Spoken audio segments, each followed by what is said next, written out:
okay, we all make mistakes and that's totally fine. That's like my whole thing, my whole idea behind my account is imperfect sustainability.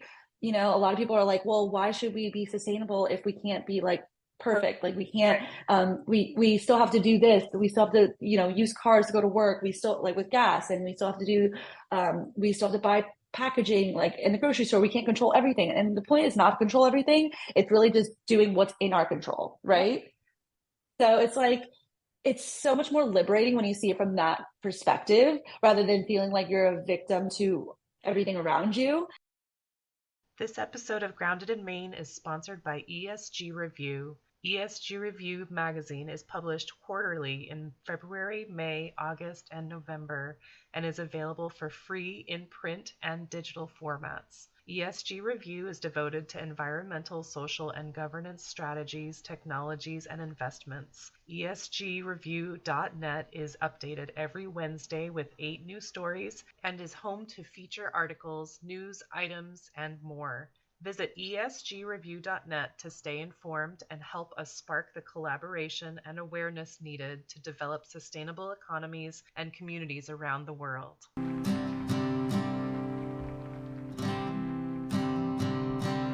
There's a place where there's no trouble, no more pain, no more struggle.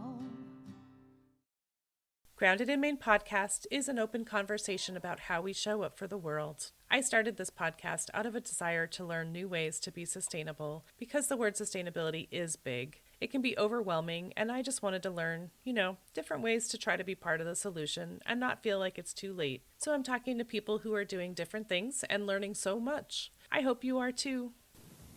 Hi there. Thank you so much for listening to Grounded in Maine today. My name is Amy Fagan. My guest today is Alexa Pavan, adding extra syllables.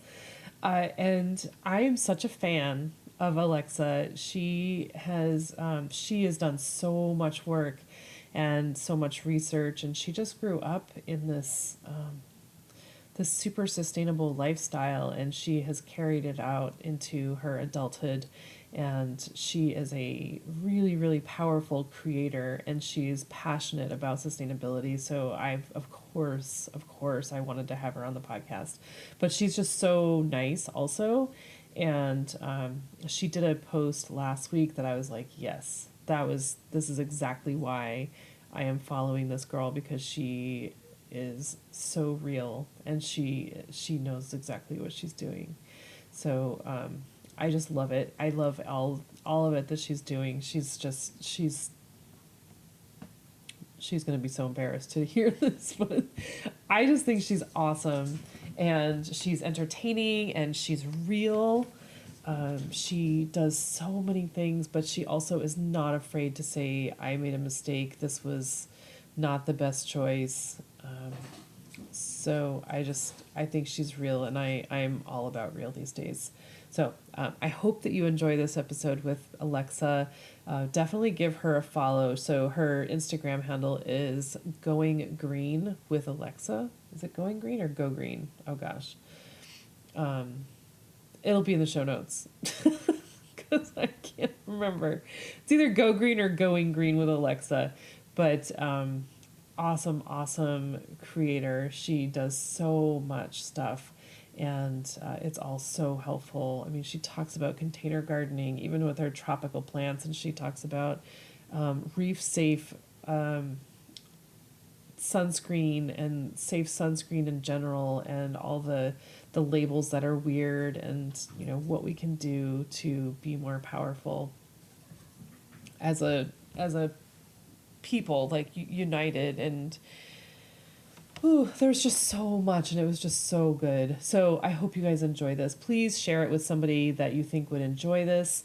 And if you don't mind, leave a rating and review, and subscribe if you have not to the podcast, so that you're getting all these new episodes when they come out. And I said this a few weeks ago, but please, connect with me, especially if I don't know who you are. Let me know who you are, because it matters to me. And feel free to, if you feel so inclined, there's a buy me a hot chocolate on the website, or leave me a note on the show notes. So just get in touch. Let me know who you are, and if you have any questions or anything that you would like to have covered. But I'm going to get to Alexa now. Gosh, I hope you guys enjoy this as much as I did. I will talk to you next week.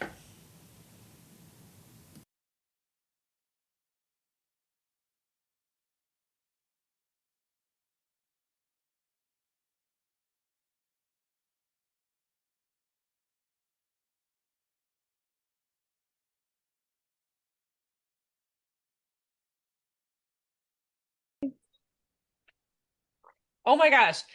Thank you so much for joining me on Grounded in Maine today. My name is Amy Fagan, and my guest today is the Alexa Pavan, who is also Go Green with Alexa on Instagram and all the cool places. I have been following Alexa for quite a while, and we just have so much in common. And I was like, please, please, please come on the podcast. It'll be so much fun. So, Alexa, thank you so much for joining me today. Amy, thank you so much for having me. I'm so excited for our conversation. Yeah, so so for the folks that are listening, I was looking at Alexa's guest form, and I was like, yep. Down with that. Let's definitely talk about that.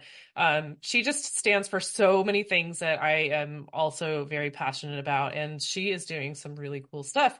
She is, she has her own Instagram all about all the green things that she's doing. But Alexa, you were telling me before we started recording that you don't have that point where you went from not being sustainable to being sustainable, which is so interesting, because a lot of people, like previous generations were not as, in different ways, I think that they were, because they were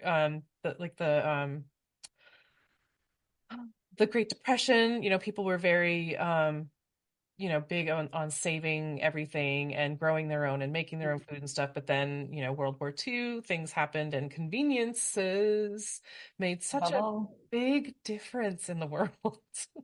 Yeah. But you grew up your parents are from Brazil, and so they Yes. kind of taught you, a lot of cool stuff, and you're just running with it and doing just the coolest things. So please tell us about, I know you were just telling me about it, but if you don't mind just saying that again. Yeah, of course. Thank you, Amy. I really appreciate the intro. Yeah, so I don't, like you said, I don't really have the original, or the story of the hero that's kind of like, I went from a plastic life and household to eventually coming across sustainability and becoming a more green person. I was lucky enough to grow up with parents who were very focused on nature. And I don't think they even realized maybe how focused they were until they came to this country, just because it's like a normal part of their life there. My mom grew up on a farm, and my dad grew up like diving off the coast of Brazil. So they were really in touch with it. And I think it is more normalized there to be in touch with nature. So when they came to the US, it was like, very different. Like you said, the convenience aspect of everything's packaged. And while they thought that was interesting, of course, they love being here. They've been here for over 30 years, but they were also kind of surprised about how much was like separate from nature.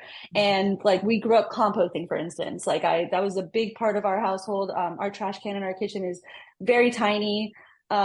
People could not believe how small the trash can was, like my friends growing up. And it was such like a conversation point. I never understood why like it was such a big deal. But then obviously when you look at a normal kitchen, an American household is like, a huge, I don't even know how big, like liter trash can. Yeah, 30-gallon trash can. And it's like, wow, like that's a good point. That's a great comparison right there. But basically, it was because a lot of that food waste wasn't. My mom cooked a lot, so like a lot of that food waste was going straight to the garden, kind of thing, to be composted. And then at the time, our city was really good about recycling.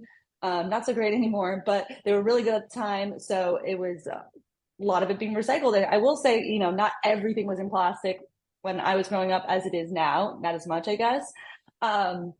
yeah, so I just felt like a lot of that wasn't wasted. And also my parents were really resourceful, like even reusing like, like 2 liter bottles and things like that, like what, like reusing every little thing. And I think I was just used to that. And I didn't really realize until I went away to college that I was like, wow, like I'm just throwing away all these kitchen scraps into the trash. And I actually ended up getting like a vermicomposter in college because that was the only real way for me to compost Mhm. in my apartment with 3 other roommates. And my other roommates were not excited about that.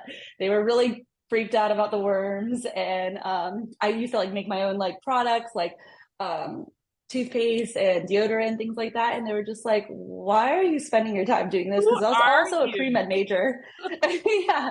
At the time, I was like also a pre-med major, so I had no time anyway. So I spent a lot of my free time cooking and then, yeah, playing with my worms and making products. And they're just like, looking at me a little strange, but like, not judging, but they were just like curious, I think. And yeah, I didn't realize how weird it was until, or like different, I guess it was until then. But it did give me that perspective to be like, okay, well, maybe there is like some interest in it. It's just like people don't know enough about it. And I definitely I went to school for biomedical science and public health. So that public health degree is really similar, honestly, to what I talk about nowadays in my content. Um, it's really about how everything affects one another. Like all these aspects of public health are all interconnected, just like sustainability, right? Mhm. Um, our health is associated with the health of the planet. And all those things I just find so fascinating. So, I mean, just I kind of got off topic there, but basically college brought me into like this whole other area where like there is a gap and people are interested, I think. Yeah. So it wasn't until later that I got into like, okay, how can I make this a career? Because I wasn't really sure how to do that. And up until recently, it was kind of like I knew I wanted to do something with environmentalism, but I wasn't sure how. And so content creation really has allowed me to do that. I can just imagine. I have like a visual of your roommates.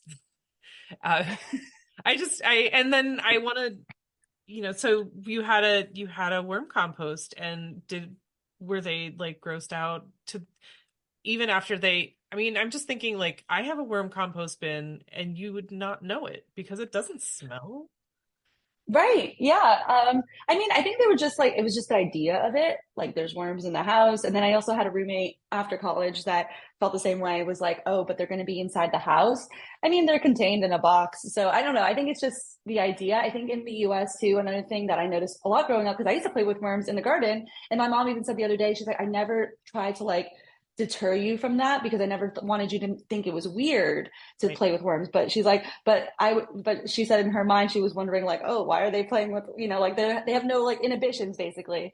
And I honestly am grateful for that experience because she never made like those things like insects and stuff gross. Like that's a normal part of American culture, I think, to be like, oh, bugs are gross, but we need bugs. Like pollinators are so important to our livelihoods. That's how we eat. And I don't think it's like that connection is made too often, or like at least by like maybe the gross bugs. Like we need those too. We need all the bugs, and it's all part of the ecosystem. So just things like that. Like it really made a difference in my life. Well, it's true. I mean, it is all connected. That's the cool thing. You put your Mm-hmm. compost, your food scraps in with the worms poop it out, and then you use the worm castings to grow better vegetables. And like anyone can do that. And that's what for me, I love to sell the worm compost. I'm not very good at it, but I'm a huge supporter of that because you can do it anywhere. You can do it in the city. There's no problem. Yeah. And and then you can, if you're like, well, but I don't have a place to put it, but you can have um container gardens, have pots Yes. of plants and stuff. So there's really no excuse. but Yeah. but I love that. I love just that you are sort of showing how everything is connected, and it's so true. Just I mean, you were saying that you were getting off topic, but it's not really. It's just like, I don't know. It on the outskirts is a little bit like not even I can't even make that sound right. But it's totally not off topic. Everything is connected. But and so do your parents still have a small trash can? or do they not know? Yes, it's the same house, same trash can, and yep, still growing fruit in the backyard. They've actually expanded their horizons after they sold their scuba diving business. They actually bought land and actually garden, or not garden, but like they run an operational grove that sells like two tropical fruits, and then they also grow like they've always grown their own fruits, but now they just have more space to do it and Hmm. are like growing so much and doing so much with it. Okay. What are the fruits? Oranges and Nope, no. Mamey and yeah, Mamey, no oranges. Honestly, we had a problem with citrus in Florida in general. Actually, they were more in Central Florida. We're in South Florida. But there was like canker and a bunch of other diseases and problems in Florida with citrus around the 80s, and then it's honestly just gotten worse over the years. And you don't really have them here anymore. But yeah, it's Mamey sapote, which is like a variety of fruit from Mexico, actually originated from, and then longan, which is like in the lychee family, like a cousin to lychee, so a fruit from Southeast Asia. But they just both do really well here because of the tropical environments, and yeah, and there's a demand for them in the market. So it was already a grove that was, alive and well. It just like my parents took it over because they didn't want to sell it to the developer, which was nice. Yeah. Yeah. I've never even heard of that. I mean, mamey makes me think of grandmother. It's a really interesting fruit. It tastes like sweet potato pie on the inside, but the texture, and it's like a large fruit. It's almost like a melon sized, but not as big as like a honeydew or anything like that. Probably like half of a honeydew. And it's brown on the outside, like creamy red on the inside. I'll have to send you a picture. Yeah, and the texture is like avocado, like very thick. So I actually have a smoothie that I'm drinking right now from it has mamey in it, and it's just like a very thick. It keeps me like full because it's a very Eating. rich Oh, fruit. Yeah. And interesting. like my parents like even keep the seeds and they like press the seeds to get oil out of it. And like the oil is amazing, like nourishing for your skin, for your hair. And like, she keeps this, my mom keeps the seeds and then replants some of them, so everything's being used. That's so awesome. And so one of the things that I really appreciate about you is your love for the ocean. And obviously you grew up with your parents had a scuba diving business, but you are in the ocean a lot. And so you're very passionate about keeping that clean and keeping it safe.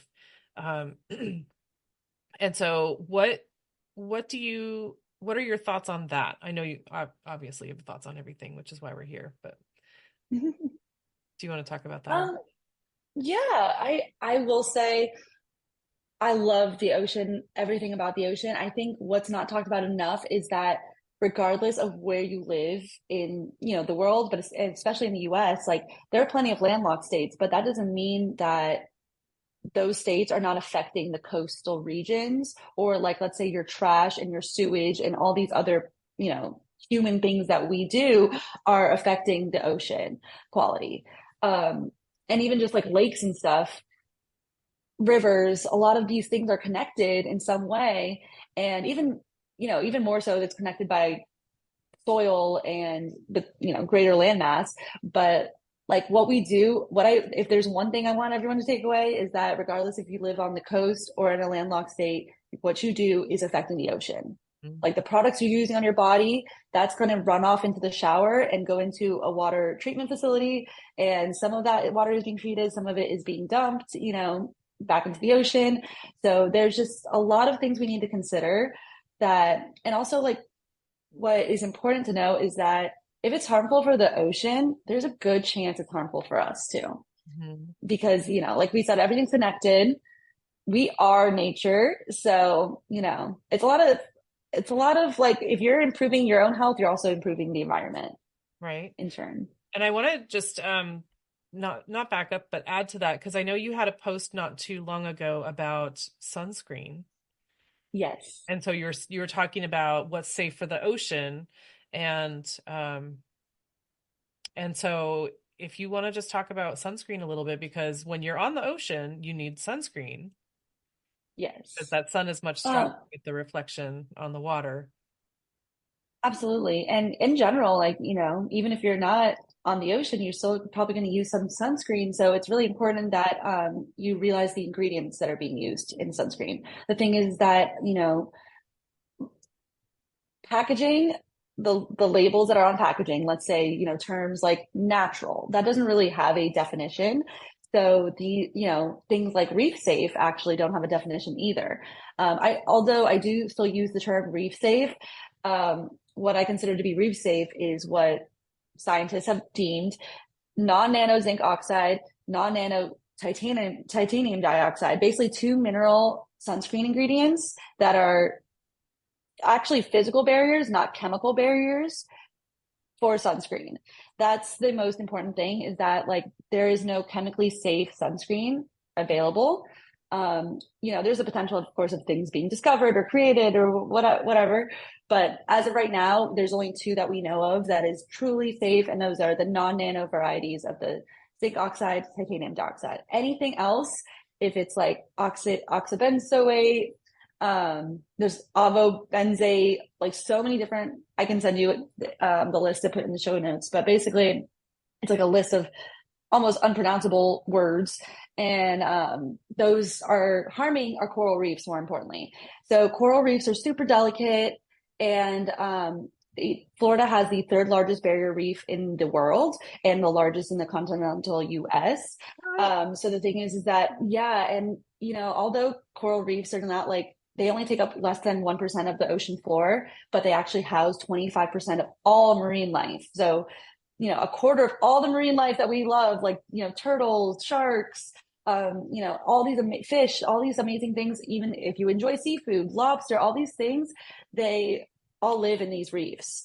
And so the thing is that if the reefs die, we're kind of soon after that, because we really depend heavily on these systems. And what happens when one thing in an ecosystem dies off, it's going to really affect the entire chain. So that's why I'm so passionate about it, because these are such delicate systems.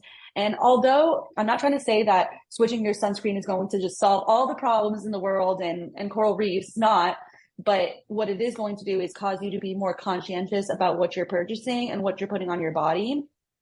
And in turn, hopefully that, other actions, and hopefully you don't just stop there, at your personal products, but maybe you advocate for legislation that is going to prevent, let's say anchoring on reefs or anything that will help bring more protections or more funding to coral reef research.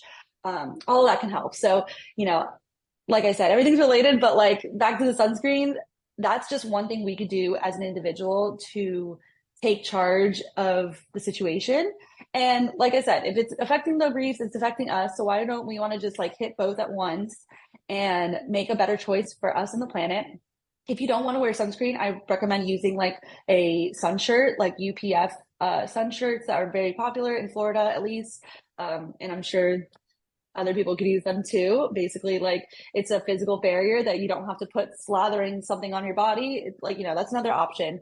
Wearing hats and sunglasses and UV protection, of course, is so important. But like really caring about what's in those products is so crucial, because you're voting with your dollar with every purchase. And regardless of like, the ingredients and all that, like that is so important. Don't you want to support a company that, first of all, is smaller, not a mega corporation that just, is looking to put the cheapest ingredients in your products to make the biggest, profit margin? Like, is that what you want? Or do you want a company that uses post-consumer recycled packaging, infinitely recycled material, has a certification to prove that that their products don't harm wildlife? Like, I don't know, that seems like a better option for me and the planet. And it's just, all it takes is shifting from one, diehard brand to another, basically. And it's really just like doing a little bit of research. But that's why I also exist, is because like I want it to be easier for people that, hey, I don't want to like spend hours. I don't have time to spend hours doing research on certain brands or products. Like, that's fine. I will, vet these products for you. And of course, you don't have to buy them from me. Like, some of them I'm affiliated with, some of them I'm not. That has nothing to do with it. If you want to just purchase it on your own accord, that's fine with me. It's really just about taking that initiative, and then also realizing how much power we have as consumers. It's so true. And I have so many thoughts on that. First, I think that, was it last week? I want to say it was Waste Free Planet had a post about like one drop of sunscreen could contaminate oceans and stuff like Oh, I that. didn't see that. Uh, I'm sure I'm not remembering it exactly right, but I was like, one drop? Are you serious? But it's so, and then labels are a real pet peeve because they're just the legality of stuff, the things that they're able to put on there that are misleading and make you think that you're doing a good thing and you're really not, Yeah.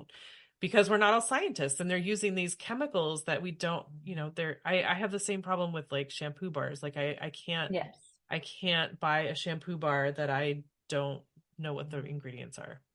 Hmm. But there are so many, and we like need sunscreen. So ooh, it's hard to Yeah, kind of know what's right. And there are so many like, um, you know, everyone doesn't understand all the things, and they're going by the labels. And if the label says it's natural or it's, reef, what's the reef? reef safe, reef friendly, but those really have no definition. So I mean, but they can say that and someone will be like, but it says on the thing. yeah, and that's why I actually made like a series about that because it really the only way to tell is to flip the bottle or whatever it is on its back so you can see the active ingredients list, and that's what you're looking for. It's that whatever main ingredient that they have in the sunscreen, you're looking for non-nano zinc oxide, and it's irritating because it's like another step and another vetting process that we have to go through. But yeah, it puts a lot of onus on the consumer.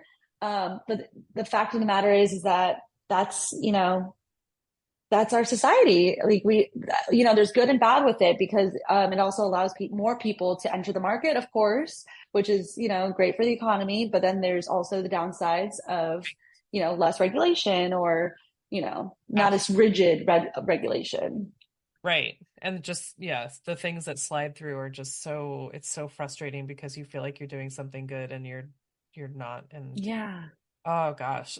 And the same, greenwashing is so insidious. oh, it's terrible. But so, yeah, I'll have to find that in about the one drop, but I was just like, oh, I don't wear Yeah, sunscreen. I prefer to not go outside if it's going to be too sunny. Because I just I hate don't blame putting you. the stuff on me because then I just get all greasy and heavy and sweaty and blah.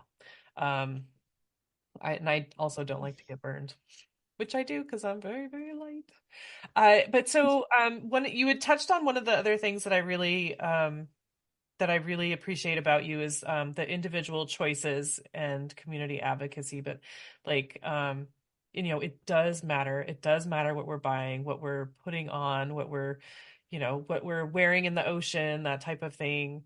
And you're saying voting with your dollars, and that is, gosh, it's so important. We just have to be more educated. And so we just need people, like Alexa who are doing that research for us. And we just need to know who to follow. Yeah, I mean, and I'm always learning also. Like if something changes or if I maybe find out something about a brand that I didn't know beforehand or a product, I am more than willing to say, wait a second, that actually happened to me already. I years ago switched to instead of having like a big jug for laundry detergent, I switched to the PV like the sheets, right? So I was like, wow, this is amazing. Like, this is the future, sheets of detergent, just the concentrate. You don't need water, right? Because a lot of these companies, body wash, shampoo bottles, it's all full of water. That's the first ingredient. And that would really annoy me because it's like, okay, we have water at home, right? Like, it's just like when your mom says you have food at home, like we have water at home. So why are we doing that? So I bought the sheets thinking I'm doing a great thing. I use them for years, which pains me to think about now. But then I recently found out, like in the last year, is that, they're made of PVA. Like they have PVA in it, polyvinyl alcohol, which is not biodegradable. And, they, some people insist that it is, and it's not. It's been proven to be like found in our waterways. So it's like extremely sad for me to have to go through that. But like I made a post about it the other day because it's something that we should all be talking about that like, okay, we all make mistakes and that's totally fine. That's like my whole thing, my whole idea behind my account is imperfect sustainability. A lot of people are like, well, why should we be sustainable if we can't be like perfect? Like we can't, we still have to do this. We still have to, use cars to go to work. We still like with gas and we still have to do, we still have to buy packaging, like in the grocery store, we can't control everything. And the point is not to control everything. It's really just doing what's in our control, right? So it's like, it's so much more liberating when you see it from that perspective rather than feeling like you're a victim to everything around you. It's more like, no, you should feel empowered that you have, we're lucky enough to have options at least in this country. So that's great. We can make a better choice. Is that, but it's just that we have to be educated first. And that does take an extra step. So yeah, the polyvinyl alcohol, like that's persistent in not just the laundry sheets, but the, those dishwasher pods and those laundry pods that people use. Right. So it's just like, yeah, and it is disheartening because you try to explain this to others, and sometimes they're like, well, I did this because it was a better option. And I totally understand that. And I hate that feeling of like, greenwashing essentially, like you thought you're making a better decision, Right. but really they're just capitalizing, like companies, bigger companies typically are capitalizing on, eco-friendly consumers. So it's one of those things we have to learn. We have to just keep learning. And that's what I love about sustainability is that there is no end goal. It's just a journey, just like anything else, like let's say eating healthy or fitness, all of it is a journey. You're never going to just get to this enlightened version, of perfect version of you. Right. You're constantly working at it. And, I think that's kind of beautiful. We're hopefully, we get to eventually like a more sustainable culture overall, but like I do think that the mindset is shifting, and people are starting to like question more, and I think that's really nice. Totally, totally. And that was such a good post, Alexa. Oh my gosh. Thank About you. you were talking about like sustainable mistakes. Was that what it was? It mistake? Was Yeah, that you used? I did use the word mistake. Yeah. Because it's, there are people like, I mean, I definitely don't come off like that, but there are people like, go green with Alexa. You're like, oh my gosh, she's so perfect and she does everything right and blah, blah, blah. But then you did this post that was just like, I thought I was doing a good thing and I'm learning that there's more to it, or, stuff like that. So, we have to be real because we're human beings and we are doing the best that we can. And I Yeah. just love that because, I guess maybe I put you on a pedestal of sorts. And I was like, oh my gosh, she's real. She's a real person too. But there is, I mean, there was more to that. I remember that there were other things and I don't remember what they all were, but I do remember that about the laundry sheets. And is that all of the laundry sheets? Because I feel like I've asked. I've looked at so many ingredients and you will see it on the back of like all of them. So I don't know. I've yet to find one that isn't. I use a powder now. So I mean, it does come in a plastic bag, but like as far as I'm concerned, like the powder is a better option. Than putting Yeah. plastic on your clothes. Yeah. And like, yeah, putting plastic in the waterways. So I think, like I said, it's not perfection. It's like just a step above, a step in the right direction. In the future, hopefully that same product will be sold in a cardboard box or something like that. Things change and things evolve. And also as consumers, we have to be willing to kind of like demand that change and be open to that evolution because, a lot of people I know too are like, well, that's the brand I've used my whole life. Like let's say I'm not going to even say the big company because I don't want to give them any airtime, but but big companies that we're all well aware of, they're like, well, that's the scent I grew up, using on my clothes, and I get it, but even those scents are really damaging to your body. So, like, maybe we just shake that nostalgia and maybe we remember the nostalgia of like going to the park with your family or something more, natural. But yeah, like less yeah, like less allegiance to these brands that really have no allegiance towards you. Yeah, they don't even feel it, So we No, we need to spread the message and make them feel that, and encourage them to exactly. make changes. Um, yeah. Oh gosh, that's so good. Uh, there was another thing that I wanted to touch on that, but I think that what you were saying is basically we need to we're doing the best that we can, and if we're Yes. learning and we're like upgrading or updating or whatever, like it's all part of it and it's all good. Just once we know better we can do better. It's I love that. to not just like say, well, that's what I'm doing and I'm going to stick with it because that's what I do. Yeah, and dig your heels in, right? Like we can be evolved and we can make mistakes and we can grow from that. So it's Right. definitely possible. And actually, one of the other things on that list was sunscreen. Actually, I only made the change last year to switch completely to non-nano zinc oxide and non-nano titanium dioxide.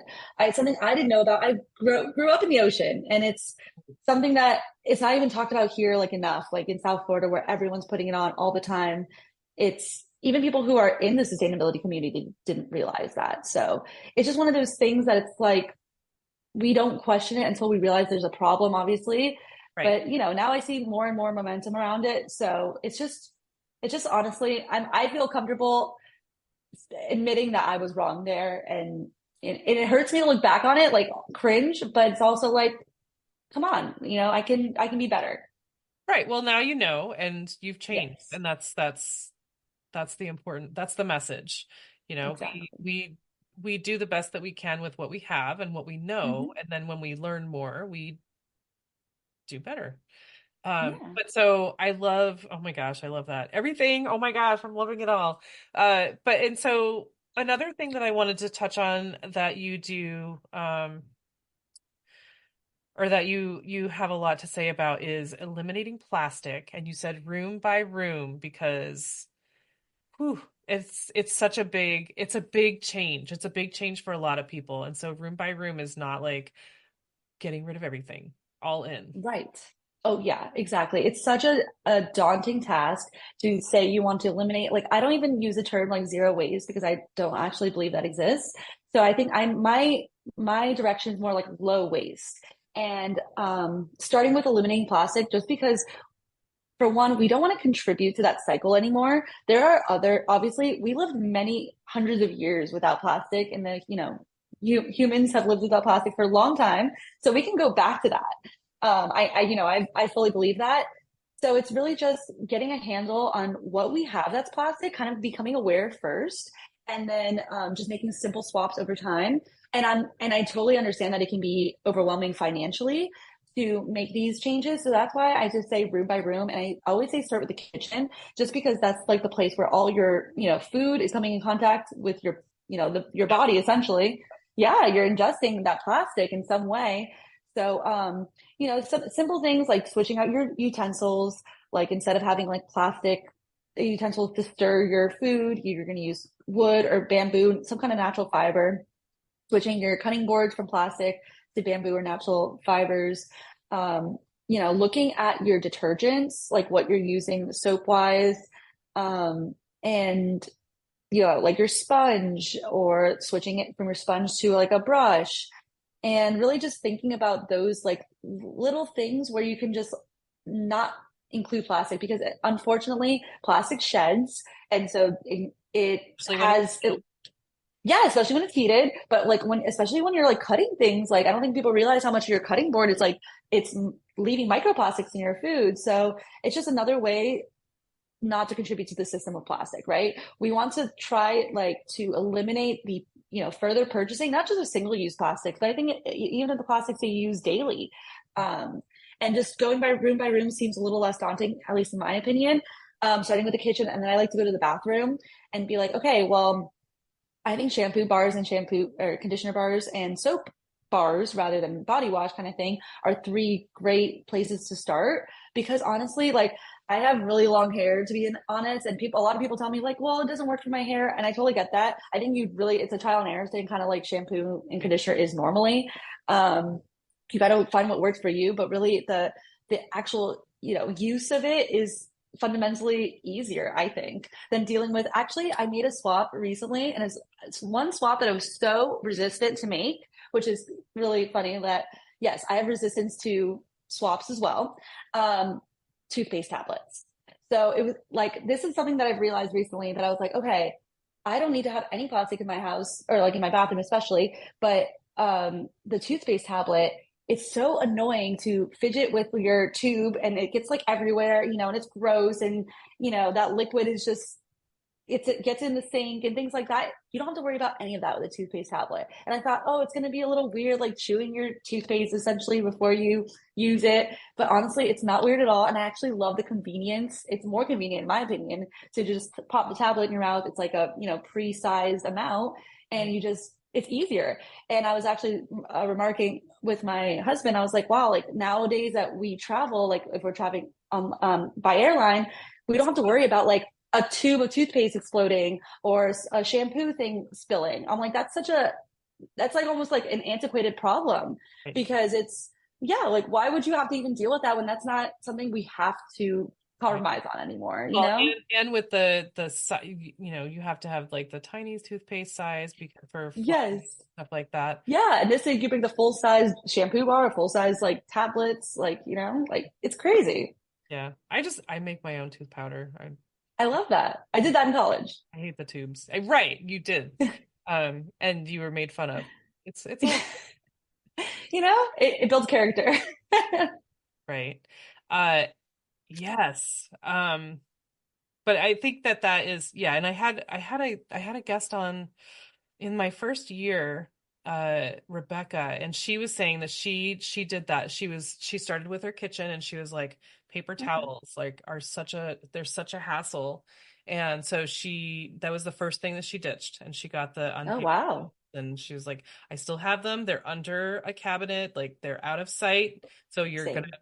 first grab the unpaper towels, and if you really, really, really need them, then you know that they're there. But it's just the first thing. And she was like, I needed a trash bag and I just needed to dump it all out. But it's not recommended to do that because then you're also wasting products.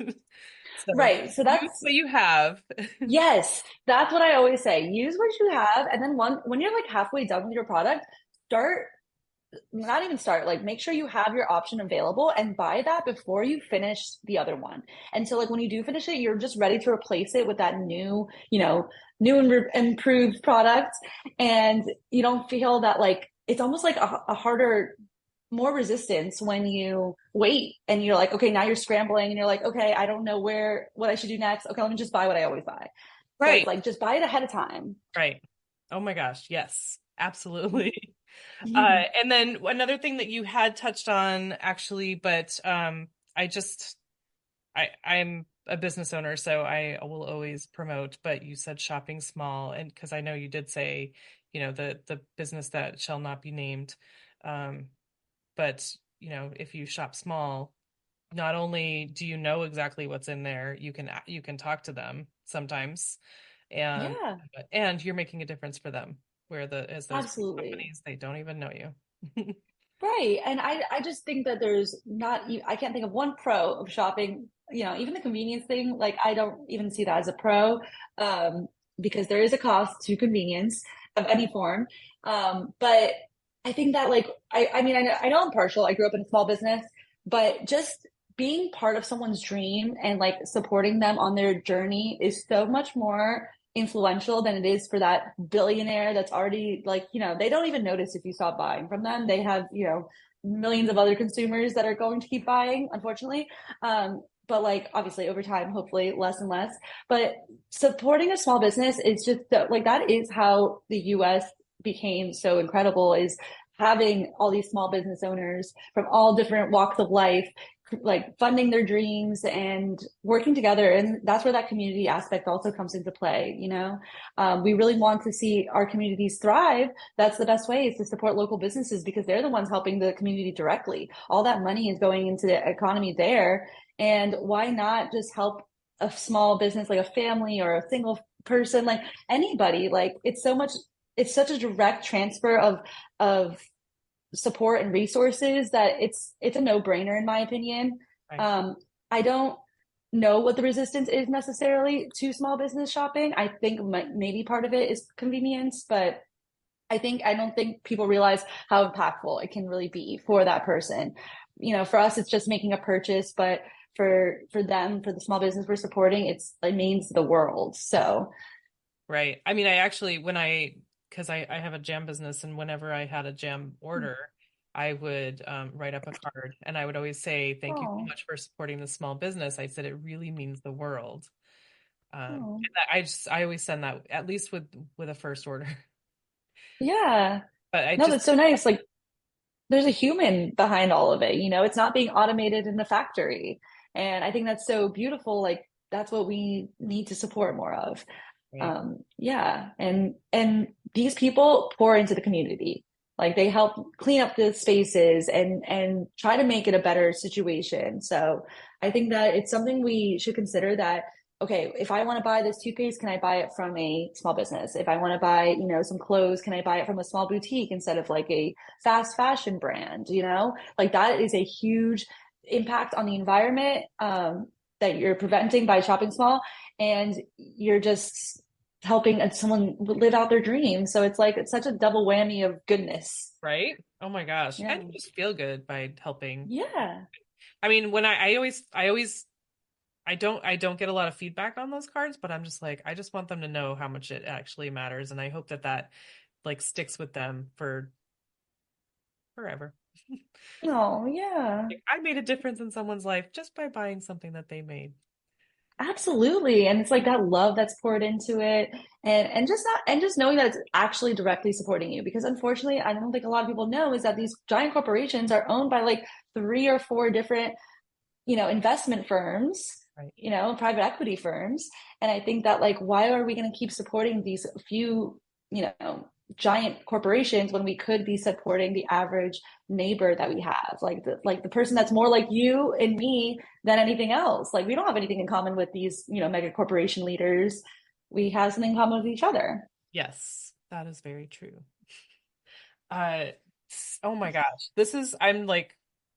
I'm sorry, I'm sort of fangirling. I'm just like, I can't believe I'm talking No, to Alexa. This is so fun. I feel the same way. I'm like, I can't believe I'm on this podcast. But so another one of the things, so I just I love everything you do, of course, but you had also said, to be more in touch with nature because it grounds you and it just makes you feel closer to, and for me, one of the things I've talked to a few people that just they help us to feel awe, like to find awe in the world. And so if you find that, if you feel that, like you're going to care, you're going to want to help, you're going to want to be healthier.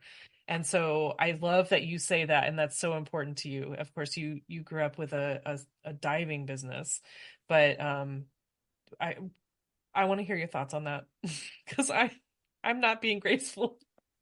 No, I totally hear what you're saying. Like, it's really just it almost feels like a complicated concept, but it's really not. Like, it's just that we're kind of conditioned in our society to just keep on going on to the next. And like, it's that hustle, hustle, hustle, and fast paced life. And that's why that convenience is so convenient, because it's like, okay, why would I stop and think about it? I just need to like get to the next thing. But what I'm trying to say is that like, how about instead of trying to get to the next thing, we kind of just try to slow it down? And thankfully, I mean, that is the shift in conversation lately, in our society, at least what I've been seeing. It's like a lot more of like, let's slow it down. And I think a great way to slow things down is nature, because it's so hard not to be present in nature. And I think that, if that's not a normal part of your life, like for me, like I go crazy if I don't go on a walk at least every day, even if it's like just for 10 minutes. And it's really hot in Florida. So like, it's not like the easiest thing to do, but it's a necessary part of like my mental health, for instance. And I think that if you're not somebody who like normally incorporates nature into your life, I think you can start doing it. And I even kind of made a post about that today. And it was basically saying that like, if you can just take your coffee outside and just sit outside with your coffee and enjoy, the local foliage, and just hear the sounds of the birds, or look at some butterflies, like that is so much that over time really accumulates. And I think that it will also stretch you and kind of be like, okay, maybe I want to spend more time in nature, because like the result, the feeling is Addictive. so yeah, addictive and like impactful, right? Like, and after a while, like you just want to spend more time in nature. Like for me, like I worked for many years in an office without windows, and I dreamed of having a window kind of thing. And I was like, I don't want to work in I don't want to have a lifestyle where I'm like, can only be outside for a couple hours a day. Like I want to figure out a way to incorporate it into my daily life. And I guess in a way, sustainability lets me do that, and content creation lets me do that. But anyone could do it. Like you could have your coffee outside. You can just take a 10-minute walk around your neighborhood, visit a local park. Like instead of going to a business, kind of like, let's say like a Chuck E. Cheese or something with your kids, how about you save the money and you go to a park instead and let them run around? Like I think that's just rethinking maybe the activities or the societal norms that we've been taught, like this is what you should be doing. like let's shirk that and try to be like, okay, how can I think outside the box? How can I feel more in touch with nature and bring that simplicity back, that presence back? And then we can also not fill our lives with like purchasing and scrolling, like online shopping more, like, because I think that's what you see a lot. It's like that addiction to Amazon is because people are always online looking for that next dopamine hit. What am I gonna, that package that's going to come to my door? But in reality, that's just such a temporary high, and it's just depleting your dopamine level so much more. So Well, like, yeah, like nature actually helps reset you and create that normal dopamine level that we should have. We weren't meant to be behind screens all day long and live the lives that we do now. But and I'm not saying that we can all go to back to like, spending all day outside and not having any responsibilities. I'm not saying that. I'm just saying that what we can do is incorporate it more into our daily lives instead of being like, let's take this meeting, over Zoom. Why don't we take it on the phone so I can walk and talk? Things like that. right. Just it really does take a little bit more rethinking in the beginning, but I think that if we make those changes, it's so impactful. And like you said, like once you like nature, it's so addicting, you want to protect it. You Mm-hmm. want to you want to start, like, you naturally start looking for solutions to things that maybe you didn't see before. Right. So it really opens your mind. Totally. And I mean, one of the things that I'm seeing more, and um, I guess I'm just of a certain age, but a lot of my friends, because we're all of a certain age, we're talking about birds. And Okay, the yeah, Merlin bird app we're big fans of. And so I would I say, love that. get a bird feeder because oh my gosh, how fun is that? We Yeah, have a bird feeder in front of our dining room table, and so we'll just watch outside, and we can recognize the bird calls now that we go outside and we've got that app. But the that's a great idea. fun, and I work at chickens. Chickens are Oh super my fun. You don't even God. need TV. Yeah. Oh my gosh, right? Like just having a pet or an animal too helps so much. Like being able to like walk with your animal or just observe them. But yeah, like the feeder is such a good idea because that's a great way to just be around your natural wildlife. And yeah, you're bringing them to you, you're attracting them. So how cool is that? Yeah, yeah, and it's something to look forward to when you get older. But No, yeah. I mean, I love that stuff now, so I can only imagine. I love that about you. But, and I'm a then simple person. how many bird feeders are actually needed, but you need the hummingbird feeder because how cool are hummingbirds? Oh, And then you have the oh my gosh, suet, holy moly. I oh, we have a pile of starlings that will come, and I'm buying the suet cakes because I have not figured out how to make them well. But I go through a suet cake interesting. every single day with the starlings because they just like descend and they're Oh, that's so cool bushy. though. Anyway, that's me and I my love my that. bird feeding. No, that's such a great idea, honestly. I do see a lot of videos of people, yeah, with their feeders and they just have the birds come. And I honestly watch those. I just keep it up and I'm like, wow, this is so nice. So Yeah. relaxing. Have you seen I'm going to digress for a second, but there's an Instagram lady, her hashtag is like bird lady Drin, and No. she has these little tiny like ring sized hummingbird feeders, and she'll put the stuff in them and she'll just like hold on to it, and she'll like try to disguise herself, or she'll do like she has like a bowl that she'll put bird seed in or something, and she'll put it on her head and she'll just like record it, and she's like oh my gosh, and it's And so they funny. come? Yeah, totally. Oh, that's so cool. She's living my dream. It's That's hysterical. I awesome. mean, she's so funny. I love it. But it just, it's stuff like that. If you have to scroll, find the nature things, find the fun things, and make yourself smile. Darn it. Yeah. But Seriously.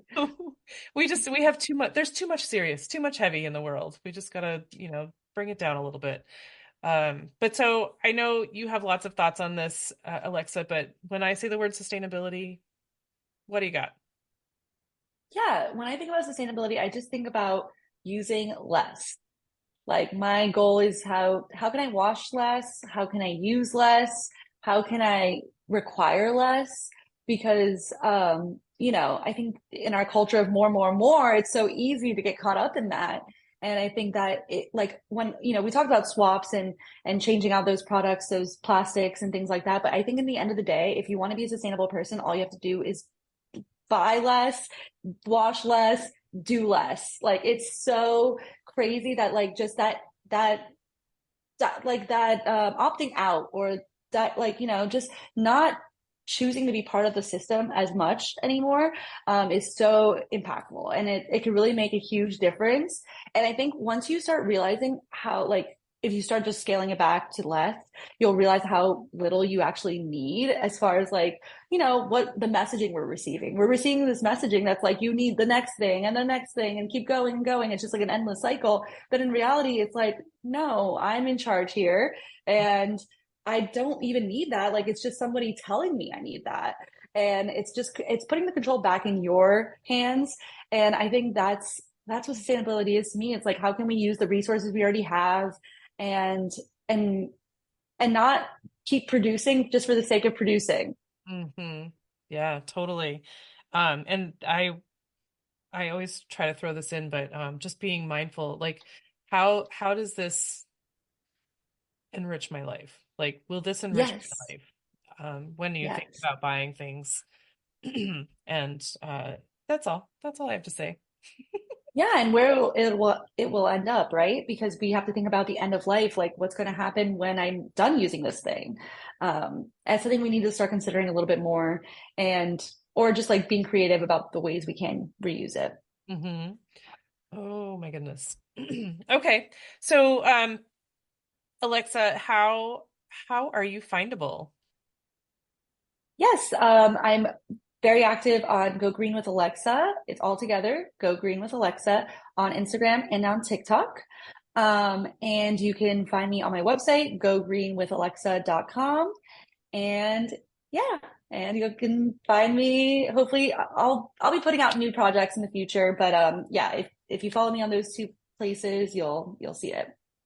Yeah, she's putting out lots of great content, you guys. Really, really Thank good. you. So, Thank you so much, Amy. Your support is so appreciated. wow. I mean, I'm not making the content. I'm just appreciating it. It's so helpful. Cool. All right. Well, thank you so much for hanging out with me today, Alexa. I just appreciate you a lot. I love that there are so many people doing what you're doing, and we just have to find you and follow and learn more and do better. Thank you, Amy. This was a great conversation. And thank you so much for what you're doing, like just elevating people with really interesting stories. Like, go listen to the other episodes because they're so cool and you'll learn so much. Oh my gosh. Okay, cool. Yeah. All right. Thank you so much. I just want to take a second to thank my guest again for speaking with me and sharing such great information. I love having these conversations with folks. I also want to thank Buzzsprout for hosting the podcast, for Jane Bolduck and her music genius, for Becca Coffron and her award-winning artwork. And thank you for listening. I appreciate that so much. Please check out the show notes for any links and extra information. And if you would like to follow my guest and find out more about them, I'm sure they would love the follow. And if you don't mind leaving a rating or review wherever you're listening, and just help to get this podcast in front of new eyes, that would be amazing. I would really love that. And feel free to reach out to me on the socials and let me know what you're thinking. And if you would like to be a guest on the podcast, please let me know that. I would love to have a conversation with you about sustainability. All right. Thank you again. I hope you have a great rest of the week.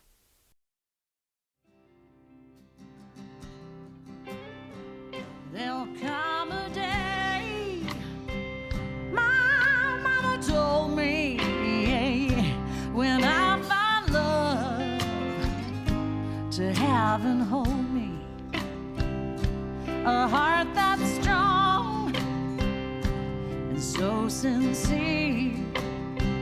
Just tell me, how do I get there from here? Oh,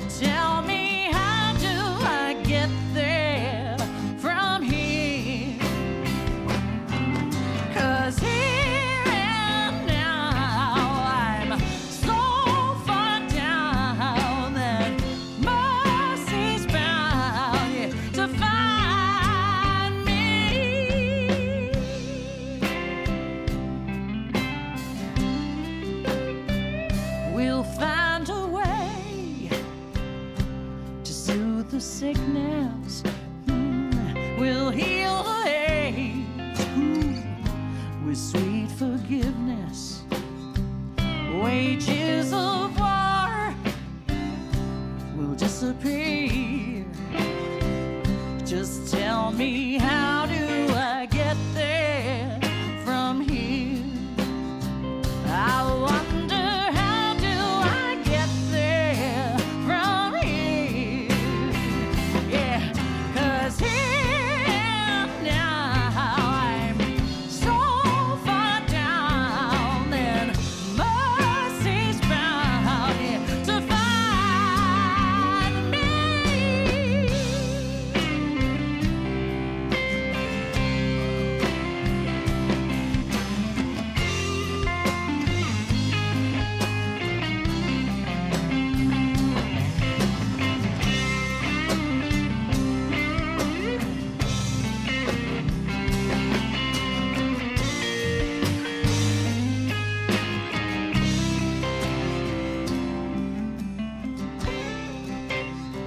When that state of grace has finally found me, will there be music, ooh, and good friends around me? Yeah, yeah. And I'll just smile through happy tears and wonder,